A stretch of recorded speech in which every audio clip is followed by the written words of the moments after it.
Assalamualaikum warahmatullahi wabarakatuh. Halo semuanya, selamat datang di konten saya hari ini. Saya Nurmenda Hasbi dari Program Studi Informatika Universitas Muhammadiyah Banjarmasin. Di video kali ini saya akan mengajak kalian untuk mereview kembali perjalanan belajar saya selama 1 semester penuh di mata kuliah Etika Hukum dan Profesi yang diampu oleh Bapak Kamarudin Enkom.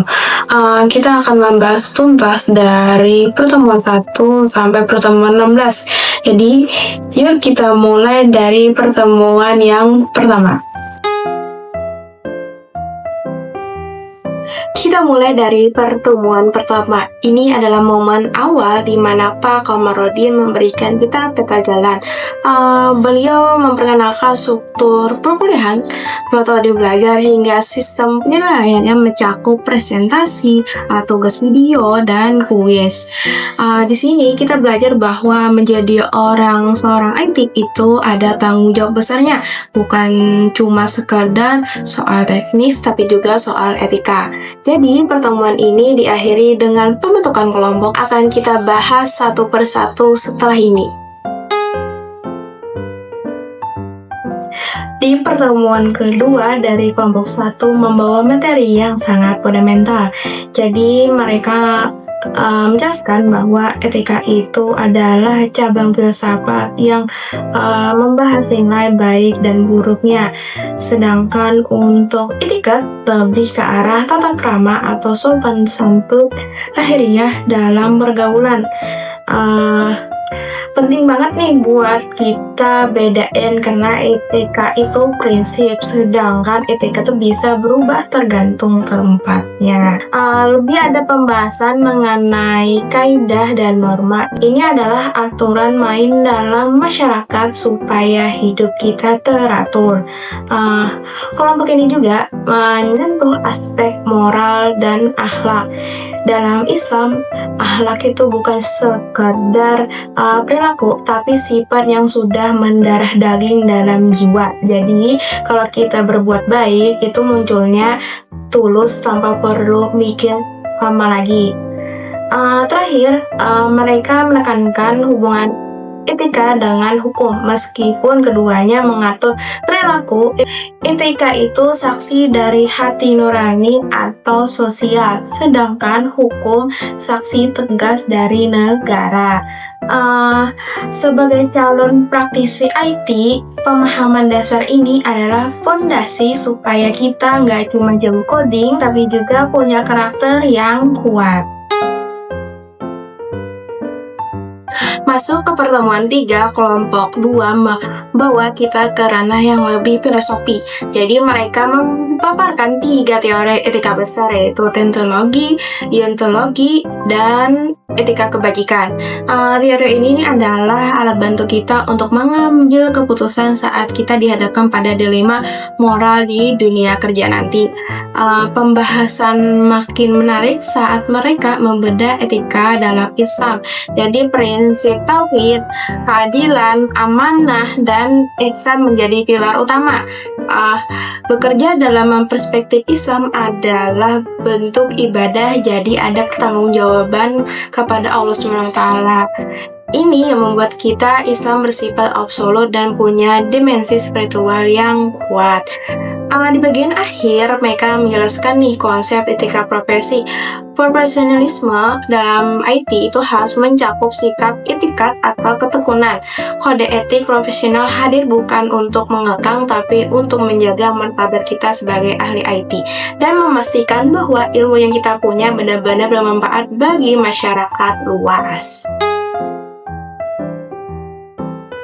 Pada pertemuan yang keempat dari kelompok 3 menjelaskan sisi praktis dari karir kita. Mereka membedakan antara pekerjaan biasa dengan profesi.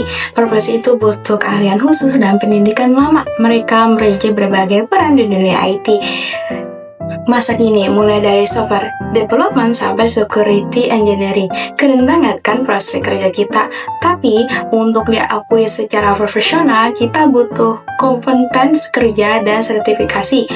Kelompok ini menjelaskan bahwa sertifikasi adalah bukti formal kita sebagai beneran jago di bidang tertentu, baik skala nasional lewat BNSP maupun internasional lewat vendor seperti Cisco dan Microsoft. Ini adalah senjata kita untuk bersaing di dunia kerja. Nggak lupa juga mereka memperkenalkan lembaga dan organisasi profesi IT seperti IPKIN atau I3. Organisasi ini penting banget sebagai wadah kita untuk terus belajar dan menjaga agar standar kualitas kerja kita tetap tinggi. Jadi setelah lulus nanti jangan lupa ya join organisasi profesi ya. Di pertemuan kelima dari kelompok 4 membahas etika komputer. Sejarahnya ternyata sudah lama banget ya, sejak zaman Norbert Wiener tahun 1940-an. Inti dari etika komputer adalah bagaimana kita bertanggung jawab atas dampak teknologi yang kita buat terhadap masyarakat. Ada prinsip kejujuran, integritas, dan menjaga kerahasiaan data yang harus kita pegang teguh. Mereka juga mendalami kode etik profesi IT. Kode etik ini kayak buku saku lah buat kita kalau lagi bingung mana yang boleh dan nggak boleh dilakukan. Misalnya kode etik dari ACM yang mewajibkan kita untuk selalu menjaga privasi pengguna dan menghindari bias dalam algoritma yang kita susun. Yang harus kita waspadai adalah pelanggaran etika profesi. Kelompok ini memberikan contoh nyata dari pembajakan, penyebaran hoaks, sampai akses ilegal. Mereka mengingatkan bahwa satu kesalahan kecil saja yang melanggar etika bisa menghancurkan reputasi kita selama sebagai seorang profesional IT. Nah, pertemuan ke-6 kali ini dilaksanakan via Zoom jam 8 malam. Kelompok 5 membedah konsep profesionalisme. Mereka menjelaskan kalau profesional itu orangnya, sedangkan profesionalisme itu mentalnya. Orang IT yang punya profesionalisme tinggi itu pasti punya komitmen, disiplin, dan tanggung jawab atas setiap baris kode yang dia tulis. Karakteristik dunia IT itu tuh perubahannya sangat cepat. Makanya salah satu ciri profesionalisme IT adalah kemauan untuk terus belajar hal baru. Kita nggak boleh merasa cepat puas lah dengan ilmu yang ada sekarang. Kelompok ini juga menekankan pentingnya soft skill seperti cara berkomunikasi yang baik dengan kalian. Terakhir, mereka membahas akuntabilitas. Apapun yang kita buat nih, kita harus berani bertanggung jawab untuk menanggung risikonya. Profesionalisme inilah yang nantinya bakal bikin pengguna merasa aman dan puas dengan sistemnya yang kita kembangkan. Jadi, sikap profesional itu harga mati. Ini adalah pertemuan ke-7 giliran kelompok saya yang presentasi. Kami membawa topik etika manajemen. Jadi fokusnya adalah bagaimana nih sebuah organisasi atau perusahaan IT dikelola secara bermoral. Manajer IT nih bukan cuma soal ngatur deadline, tapi juga harus adil, jujur, dan transparan dalam mengatur keputusan.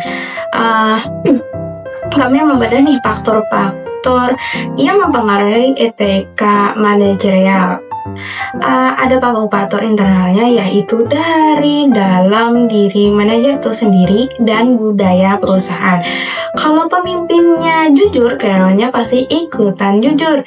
Tapi ada juga nih faktor eksternalnya, seperti tekanan ekonomi atau persaingan pasar yang kadang bikin orang hilap nih kalau nggak punya prinsip etika yang kuat. Penerapan etika manajemen yang baik akan membangun kepercayaan jangka panjang. Perusahaan yang jujur bakal lebih dipercaya oleh klien dan investor. Di sini kita belajar bahwa sukses bisnis dan etika itu harus sejalan. Nggak bisa dipisahkan kalau mau bertahan lama di industri IT. Setelah 7 materi yang padat, di pertemuan ke-8 kita melaksanakan ulangan tengah semester. Jadi kali ini hanya diminta tanda tangan sebagai kehadiran, tapi diingatkan untuk pengulangan tugas video, kelompok, dan makalah. Masuk ke pertemuan 9 dari kelompok 7 membahas etika organisasi. Mereka menjelaskan bahwa setiap organisasi punya kepribadian yang tercermin dari etika anggotanya. Organisasi yang beretika punya standar perilaku yang jelas untuk mencegah penyalahgunaan wewenang atau korupsi di dalamnya. Mereka membagi 3 dimensi penting, yaitu etika individu, etika organisasi, semacam SOP dan budaya internalnya, serta etika sosial. Jadi bagaimana nih perusahaan berinteraksi dengan masyarakat?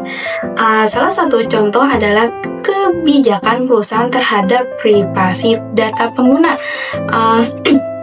Apakah mereka ini menjaga dengan baik atau malah menjualnya demi keuntungan? Kelompok ini menekankan bahwa pembentukan etika organisasi itu mulai dari atas, yaitu pemimpin. Tanpa keteladanan, aturan etika cuma jadi tulisan di kertas saja.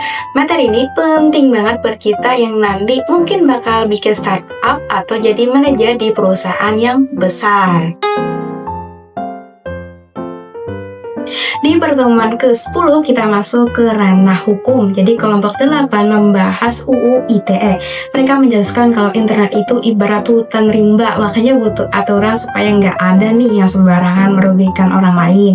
UU ITE hadir sebagai payung hukum untuk memberikan perlindungan bagi kita semua saat beraktivitas di digital. Mereka nih membahas sisi positifnya dan tantangan dari UU ini. Di satu sisi, UU ITE ini melindungi korban cybercrime, tapi di sisi lain ada pasal-pasal yang dianggap karet karena bisa disalahgunakan untuk membatasi kritis. Kelompok ini memberikan analisis kritis bahwa kita nih butuh literasi digital yang tinggi supaya nggak gampang terjerat masalah hukum. Pembahasan ini menyadari bahwa setiap klik dan setiap ketikan kita di sosial media punya konsekuensi hukum.